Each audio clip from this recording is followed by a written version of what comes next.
একেবারে নজিরবিহীন ২০২৬-এর বিধানসভা নির্বাচন, যেখানে দেখা গেল দু দফায় বিধানসভা নির্বাচনের প্রথম দফাতে উত্তরবঙ্গে কোথাও অশান্তি হলো না, কোথাও রিপোল হলো না।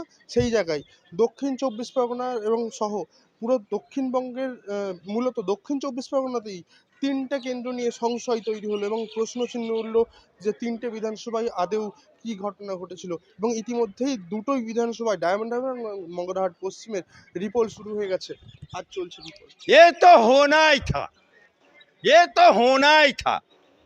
কারণ মমতা ব্যানার্জির হারমাত বাহিনী, মমতা ব্যানার্জির পৃষ্ঠপোষক ওখানে ডায়মন্ড হারবারের নেতা কে ভুয়ো 7 লক্ষ ভোটে জেতা, যে নাকি বলে আমার বিরুদ্ধে অভিযোগ থাকলে আমি ফাঁসির মঞ্চে ঝুলে পড়বো। সেই গরু চোরের মাথা, বালি চোরের মাথা, ইট চোরের মাথা এবিডিবিট দিয়ে খায় নির্বাচন কমিশনকে লেকে। আবার ভুয়ো 7 লক্ষ ভোটে যেতে বলে মুই এমপি, তার ডাইনা হাত জাহাঙ্গীর খান। আর সেখানে এবারে শান্তিপূর্ণ ভাবে যাতে ভোট হয়, জনগণ যাতে নিজের ভোট নিজে দিতে পারে, তার জন্য নির্বাচন কমিশন সেখানে এনকাউন্টার স্পেশালিস্ট সিম্বামকে হাজির হয়ে গেছে। যখন সিম্বাম হাজির হলো, ফলতাতে জাহাঙ্গীর খান যে এখন স্বঘোষিত বলছে পুষ্পা পুষ্পা, সেই পুষ্পা বাড়িতে ছিল না।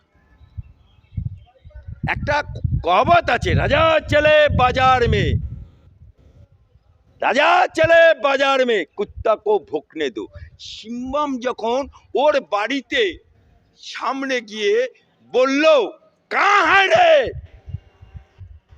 জাহাঙ্গীর খান, বাড়ির আশেপাশের লোককে উদ্দেশ্য করে এবং ওর বাড়ির লোককে উদ্দেশ্য করে বলল, अगर बदमाशी करेगा इस जहांगीर खान बहुत सारा तुमको ऊपर इल्जाम आया, अगर कोई आदमी को छेड़छाड़ करेगा, अगर कोई आदमी को धमकाएगा चमकाएगा तो इतना रोने होगा जिसको नानी तक याद आएगा।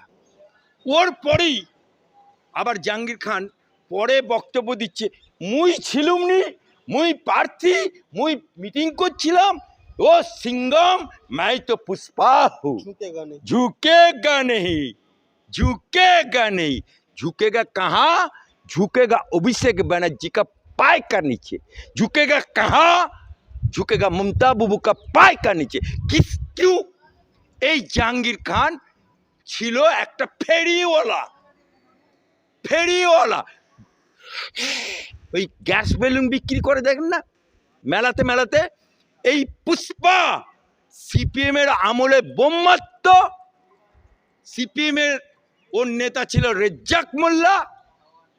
সেই সিপিএম যখন চলে গেল, এই পুষ্পা তখন অভিষেক ব্যানার্জির হাত ধরে তৃণমূল হয়ে গেল। বেলুনওয়ালা হয়ে গেল একেবারে डॉन। এখন আবার হলো पुष्पा। इस पुष्पा को नानी याद करा देगा, কারণ এ হচ্ছে সিম্বাম, এর নাম মানুষ কাঁপে। আফজালবাবু, এরপরেও তো অশান্তি হলো, তারপরেও বিভিন্ন জায়গায় ক্যামেরা অফ করে ছাপ্পা ভোট চললো, 100% ভোট চললো কোনো বুথে। দেখুন ইল্লত চাই না মোলে আর স্বভাব চাই না ধুলে।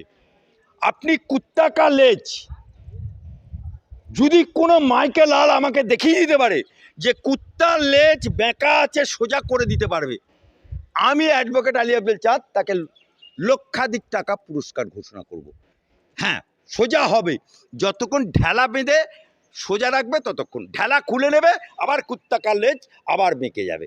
তা তৃণমূল জাতটা হচ্ছে কুত্তা কার লেজ মাফিক, কারণ ওদের একটা এই জাহাঙ্গীর খান, শওকত মোল্লা, এই সমস্ত যে কোনো হুলিগ্যানরা আছে, এদেরকে খুল্লা তৃণমূল ছাড় রেখেছে। ভাই তুমি তোলো, গুন্ডাবাজি করো, যা খুশি করো, পুলিশ তোমাদের ছোবে না। উল্টে পুলিশ, এই জাহাঙ্গীর মোল্লা, বেলুনওয়ালা, ডায়ে পুলিশ, বাঁয়ে পুলিশ, সামনে পুলিশ, পেছনে পুলিশ। কোনটা অনুরে? তুই তো ঘুটে কৌনির বেটা, তুই সারা হাঁটছে কি এরম ডায়ে? এই পুলিশ চলে যাবে ইঁদুরের গর্তেতেও লোকানোর স্থান, কবরেও এদেরকে স্থান দেবে না। কারণ ইতনা জুলুম কিয়া, इतना মানুষ को ऊपर जुलुम किया जो खुदा भी डर गया। তাই আজকে পাপ কোনোদিন বাপকে ছাড়ে না। মমতা ব্যানার্জিকেও পাপ লেগে গেছে, জাহাঙ্গীর খানকেও পাপ লেগে গেছে, অভিষেক ব্যানার্জি। মানুষ এবারে মুসলমানরা খেপে গেছে, সনাতনীরা খেপে গেছে। তাই মানুষ স্বতঃস্ফূর্ত 92% ওভারকাম করে যাচ্ছে। বীরভূমে 97% ভোট পড়ে গেছে।